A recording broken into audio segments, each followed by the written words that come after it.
Tool ටික ගැන අපි කතා කරගෙන වැඩක් කරන්න අවශ්‍යම වෙන ටූල් ටික ගැන හිමීට කතා කරගෙන යනවා. හොඳට අහගන්න. මම කියන්න දේවල් ලොකු දේවල් නෑ මේ ටූල්ස් වල. ටූල්ස් භාවිතා කරන විදිය හරියට දැනගත්තොත් ඔක්කොම වැඩ ටික ඔයාලට සරලවම කරගන්න පුළුවන්. මතක තියාගන්න හැම දෙයකටම ෂෝට්කට් තියෙනවා. ෂෝට්කට් යූස් කරන්න පුරුදු වෙන්න.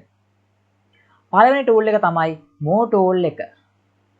පළවෙනි ටූල් එක තමයි මෝ ටූල් එක. මේ තියෙන උඩම තියෙන පළවෙනි ටූල් එක මෝ ටූල් එක. මෝ ටූල් එකෙන් ඔයාලට පුළුවන් ඕන දෙයක් එහාට මෙහාට මූව් කරගන්න. මම ඕපන් කරගන්නවා ෆයිල් ගිහිල්ලා මෙනු බාර් එකේ ෆයිල් වල ඕපන් ගිහිල්ලා ෆොටෝ එකක් ඕපන් කරගන්නකො මේකට. ඔන්න ෆොටෝ එකක් ඕපන් කරගත්තා. මේ නෝමල් ෆොටෝ එකක්. බලන්න මගේ නිව් එක කලින් ගත්ත ක්‍රියේට් නිව් එක මෙතන තියෙනවා. ඒක නියම එකක් දුන්න නැති හින්දා අන්ටයිටල්ඩ් කියලා තියෙන්නේ. දෙවෙනිට ගත්ත ෆොටෝ එක මෙහෙමයි. තුන්වෙනිට ෆොටෝ එකක් ගද්දි බලන්න. මම තව ෆොටෝ එකක් ගන්නම්කෝ. හරි. ෆොටෝස් 3යි. දැන් බලන්න 3ක් ඇවිල්ලා තියෙනවා. මෙතන ටැබ්ස් 3ක් තියෙනවා. මේ විදිහට ඕනේ තරම් ටැබ්ස් ගන්න පුළුවන්. ෆොටෝස් ඕපන් කරගන්න පුළුවන්. හරි. මට මේක වැඩක් නැහැ. මම ක්ලෝස් කරගන්නවා. මම මේක ක්ලික් කරගෙන ඇදගෙන ගිහලා දානවා මගේ මේ පළවෙනි එකට. ඔන්න මූව් ටූල් එකෙන් කරන වැඩි. මම සිලෙක්ට් කරලා තියෙන මූව් ටූල් එක මට එහාට මෙහාට මූව් කරගන්න පුළුවන්. මගේ ඕනෙම ෆොටෝ එකක් වෙන්න පුළුවන්, ඔබ්ජෙක්ට් එකක් වෙන්න පුළුවන්. මට මූව් කරගන්න පුළුවන්. ඒ වගේම තව දෙයක් තමයි ලේයර්ස් වල බලන්න. මම ඔයාලට කියලා දුන්නා ලේයර් කියලා දෙයක් තියෙනවා. අපි ගන්න ආර්ට්වර්ක් එකක් කරගෙන යද්දි මේ විදිහට උඩට ගොඩාක් ලේයර්ස් එකතු වෙනවා. මුලින්ම තිබ්බේ මෙන්න මේ බෑග්ග්‍රවුන්ඩ් කියන සුදු පාට ස්පේස් එක විතරයි. සුදු පාට තිරේ විතරයි තිබ්බේ. දැන් අලුතෙන් මෙන්න මේ ෆොටෝ එකට වෙනම ලේයර් එකක් ආවා. ඔයා තව ෆොටෝ එකක් දාගත්තොත් තව ලේයර්ස් එනවා. උඩට ගොඩාක් ලේයර්ස් එනවා.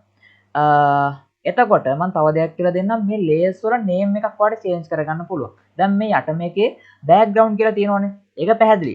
ඔයාලට මේකටත් නේම් එකක් දෙන්න පුළුවන්. ලේයර් එකේ මෙතන නම ඉස්සරහා ඩබල් ක්ලික් එකක් දෙන්න. ඔයාලට නේම් එකක් දෙන්න පුළුවන්. මම වෙට් කියලා දෙනවා. වෙට් වෙඩින් එකක් කියලා දෙන්නම්කෝ. වෙට් කියලා දෙන්නම්කෝ. ඕම නේම් එකක් දෙන්න පුළුවන්. ඒ වගේම ඔයාගේ ඕනෙම ලේයර් එකක් විසිබල් ඉන්විසිබල් කරලා ඒ කියන්නේ පේන්නේ නැති කරලා ආයෙ පෙනුම ගන්න පුළුවන්. මේ විදිහට ඇහක් වගේ අයිකන් එකක් තියෙනවා. ඒකෙන් ක්ලික් කරාට පස්සේ ඒක නැති වෙනවා. ආයෙ ක්ලික් කරලා ඒක බලා ගන්න පුළුවන්. මූව් ටූල් එකෙන් කරන්නේ මූව් කරන එක. මම මේ අමතරව ලේයර්ස් ගැන කියලා දුන්නේ වැඩ කරගෙන යද්දි අනිවාර්යයෙන්ම වැදගත්. හරි. මේ විදිහට මූව් ටූල් එකෙන් අපිට හදා ගන්න පුළුවන්. ඔන්න දෙවෙනි ටූල් එක මම මෙතනදිම කියලා දෙනවා. ටූල් පැලට් එකේ අන්තිම ටූල් එක. අන්තිමට ආවට පස්සේ තියෙනවා අත්කාචයක් වගේ පොඩි අයිකන් එකක්. බලන්න මේ තියෙන්නේ zoom tool එක. zoom tool එක. zoom tool එක මම ක්ලික් කරනවා. මට වැඩ කරද්දී අනිවාර්යයෙන්ම zoom කරන එක වැදගත් වෙනවා. පොඩි පොඩි තැන් zoom කරලා zoom out කරලා හරියට හදා ගන්න ඕනේ. zoom කරන්න පුළුවන් මේ zoom tool එකේ අයිකන් එක තියෙනවා. ඔයාලට පේනවා. කරන්න තියෙන්නේ ක්ලික් කරගෙන mouse එක දකුණට ගෙනියන්න, mouse එක වමට ගේන්න. mouse එක දකුණට ගෙනිච්චාම zoom වෙනවා. mouse එක වමට ගියදී zoom out වෙනවා. zoom in, zoom out. mouse එක දකුණට ගෙනිච්චා වමට ගෙනාවා. මම මේ කරන්නේ mouse එකේ left එක ක්ලික් කරගෙනමයි. mouse එකේ left එක ක්ලික් කරගෙනමයි දකුණට සහ වමට mouse එක ගෙනියන්නේ. ඔන්න zoom in, zoom out වෙනවා.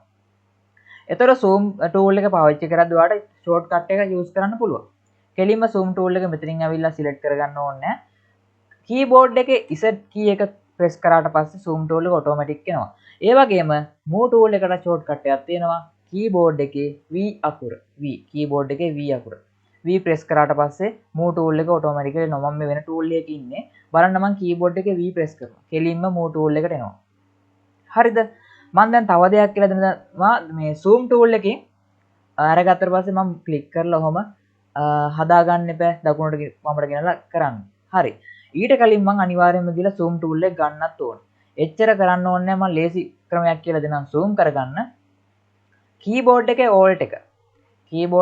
alt එක press කරගෙන mouse එකේ scroll එක ඉස්සරහට පිටිපස්සට ගෙනියලා වඩ zoom in, zoom out කරන්න පුළුවන්. mouse keyboard එකේ alt එක press කරගෙන mouse එකේ scroll එක ඉස්සරහට ගෙනියනවා පිටිපස්සට ගේනවා. mouse එකේ scroll එක ඉස්සරහට ගෙනියනවා සහ පිටිපස්සට ගෙනල්ලා වාට zoom in, zoom out වැඩ ටික කරගන්න පුළුවන්. ඔන්න හරි. move tool එක සහ zoom tool එක ගැන තමයි මම මේ කතා කරේ. අපි ඊළඟට කතා කරමු ඊළඟ ඇක්ටිවිටිත් එක්ක ඊළඟ tool ටික ගැන.